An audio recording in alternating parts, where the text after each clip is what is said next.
Hey guys, Ken Boyd with the Accounting Accidentally Substack page. And this article is called Breaking In with an Axe, Target and Inventory Turnover Ratios.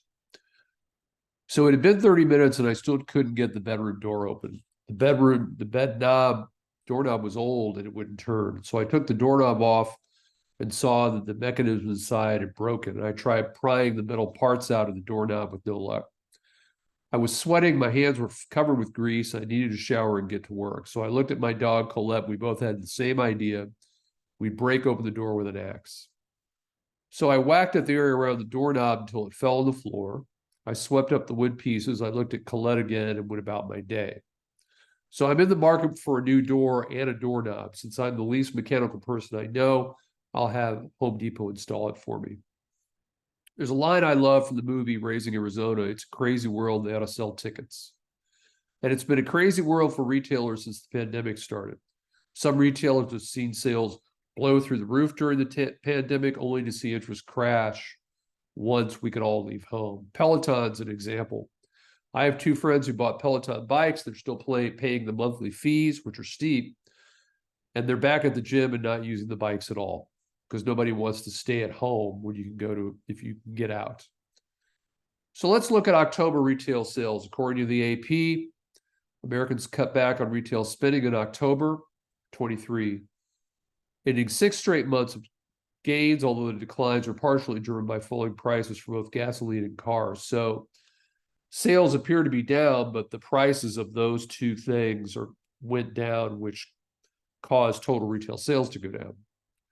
Retail sales fell 0.01% last month, almost no change at all, after jumping a strong 0.09% in December, according to a report from the Commerce Department. So it's all over the board. Some retailers are thriving, some are struggling. So what happened at Target?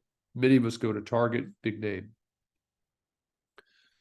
Target is an example of how a well-managed retailer performs. So here's two things they did right based on their third quarter earnings release.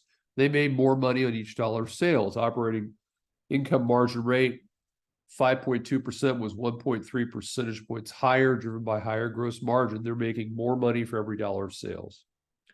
They also made careful decisions about inventory levels.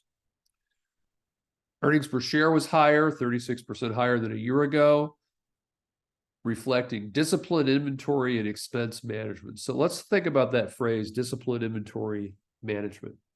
It may sound odd, but smart inventory management is about bringing in cash faster. Here's why. Let's think about understanding the inventory turnover ratio.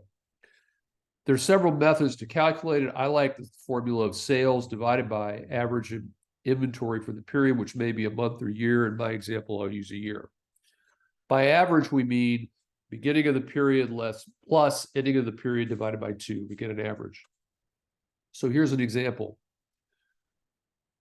If the average annual sales at Rugged Outdoor Gear is $100,000, the average inventory balance is $25,000. The turnover ratio is 100,000 sales divided by 25,000 average inventory equals 4, meaning the company sells or turns over its entire inventory 4 times a year. You can imagine the shelves completely emptying, being restocked, and emptying again 4 times in a year.